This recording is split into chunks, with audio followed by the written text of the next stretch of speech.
Hello, lovelies.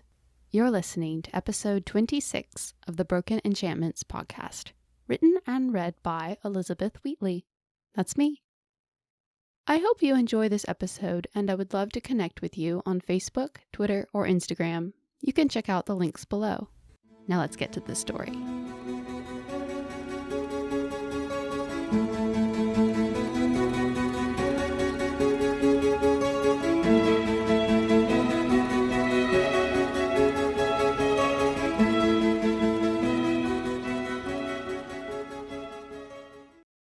The council chamber was quite possibly the oldest room in all Brevia.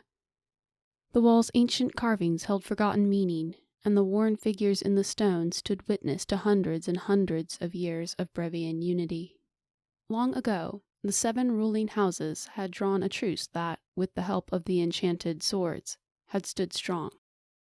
According to legend, so long as each of Brevia's 7 High Lords kept his family's blade, no war would be between them. Over the past centuries, there had been many periods of tension and dissent, but never actual bloodshed. That inclined Janir to think the legend was true. "I say we have her head and be done with it." Lord Meliard punctuated his feelings with a sharp cough. Janir flinched. She refused to look in his direction, concentrating on the bricks in the floor in front of her and biting her lip to hold it still. "This girl is your granddaughter," Lord Rayladamon countered, speaking to Lord Meliard. "And she is an Argatalum," Lord Meliard growled. "There I agree with Meliard," Lord Kessam put in. "Our eventful past with these people aside, the girl claims she killed Duke Ronan without even meaning to. How many other necks might she unwittingly snap?" Lord Kessam was the ruler of the Ivydown province. It was his eldest son set to wed Lady Gwenna. Janir had noticed the Kessams seemed to think of themselves as authorities on all things Argatalum. "The fact that he was trying to kill Caerson must be taken into account," interjected Lord Orsmar. "But yes, you say that you have no control over this ability, girl?" "No, my lord." Janir kept her head down and her hands folded before her. It took a great deal of effort to keep still under their heavy stares. "And why would she tell us the truth? No doubt she is waiting to turn into an invincible demon and slay all of us." Meliard seemed most eager for her demise. "Argatalums cannot control the Riangar," Armandius flatly interrupted. "And why do you say that?" The High King had kept mostly silent. Like most of them, with the exception of Lord Orsmar, he was past his prime, yet there was still something about his lofty bearing and square posture that hinted at the great warrior he had once been. "If Argatalums could control the Riangar, then why do they not go into it whenever they enter battle?" Armandius left it at that, allowing the words to hang. No one had a counterattack for that particular argument. "She is an Argatalum," Meliard repeated yet again. Lord Rayladamon frowned. "She is little more than a child, and your daughter's only child at that." Meliard seethed. It was strange to realize that this embittered relic with a faded scar over one eye was her grandfather. Janir didn't feel as if she were looking at her grandfather, and she didn't feel as if he had anything to do with her mother. This man was a stranger. A complete stranger. "She is the spawn of the Lord Argatalum. She should not even exist." Meliard cast a withering glare in the direction of Armandius, which Janir's foster father completely ignored. The ornately carved doors behind Janir swung open. She glanced over her shoulder to behold Velasquez, followed by Seavan.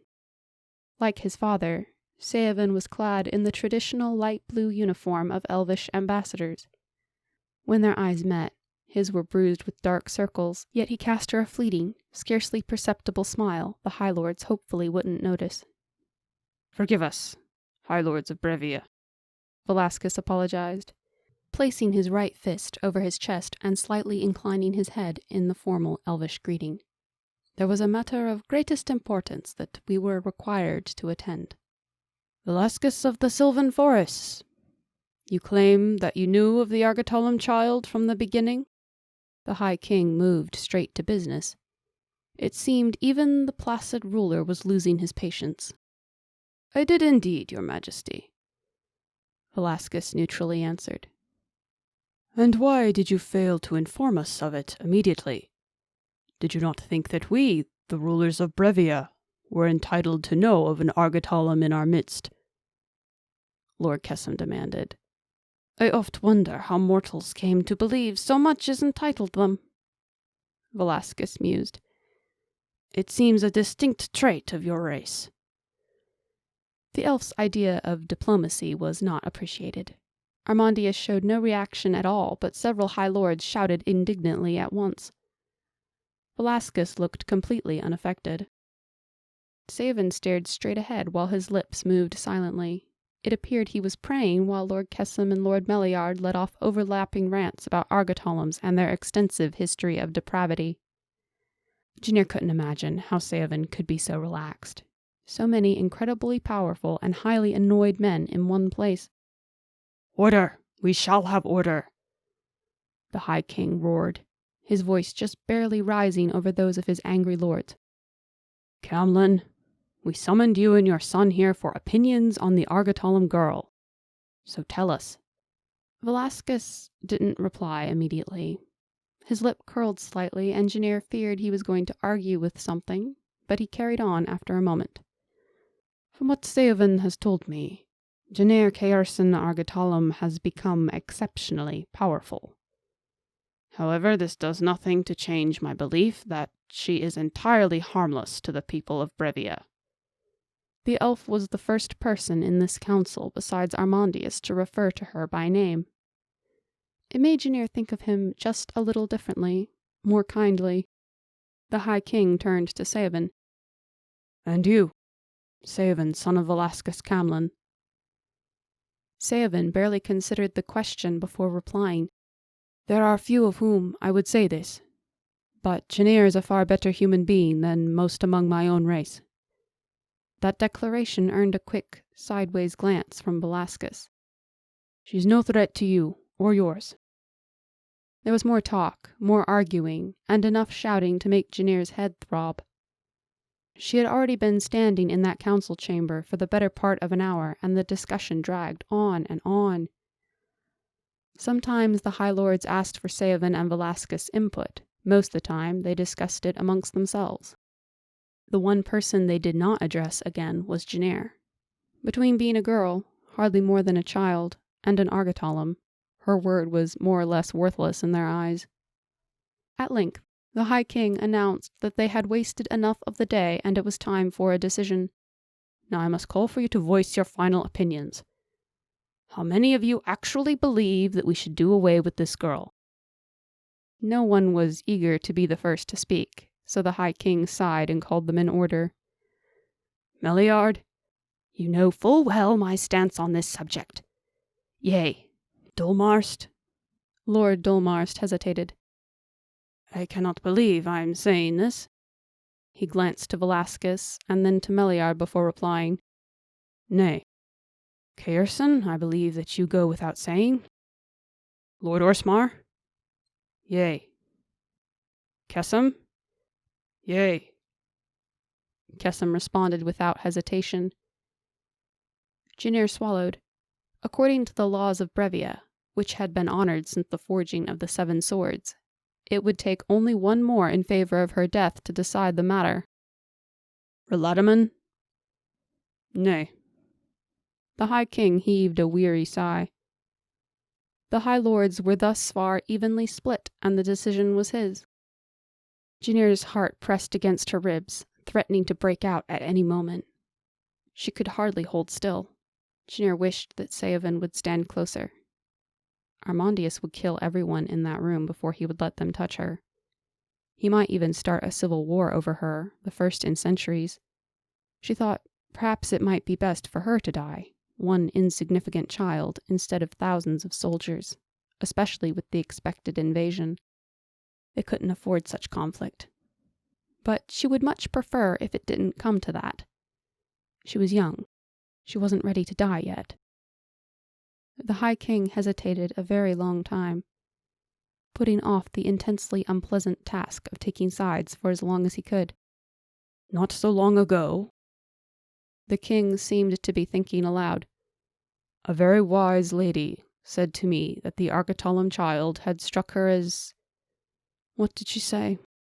innocent, and not meaning any harm. I admit that the Argotolum has the potential to be a dangerous enemy, but she is not one now, nor is there any reason to expect that she will become one. Therefore, nay. Janir hadn't realized she'd stopped breathing until she inhaled at the High King's decision. Lord Meliar grumbled with discontent, but the other two lords who had voted for her destruction appeared nonplussed. The High Lords had more important matters of state and war to discuss, so Janir was dismissed. If the rumors were to be believed, more than an Argotolum girl had drawn these men together. Leaving their council chamber, Janir felt as if she were dreaming. It was surreal. Hard to believe that after all those weeks of anxiety, they were letting her be. For weeks and weeks, she had waited around Saradin with little to do besides see to Kolbo and argue with Carlisle. She had seen little of Seovan during that time, which had made her feel betrayed for some reason. She missed Greenhaven, and she ached to return home. But she suspected that would take a while longer. Lady Gwenna had come to visit her a few times, and Armandius no longer seemed concerned by it. At least she had made one acquaintance who was friendly and didn't act as if she were a massacre waiting to happen.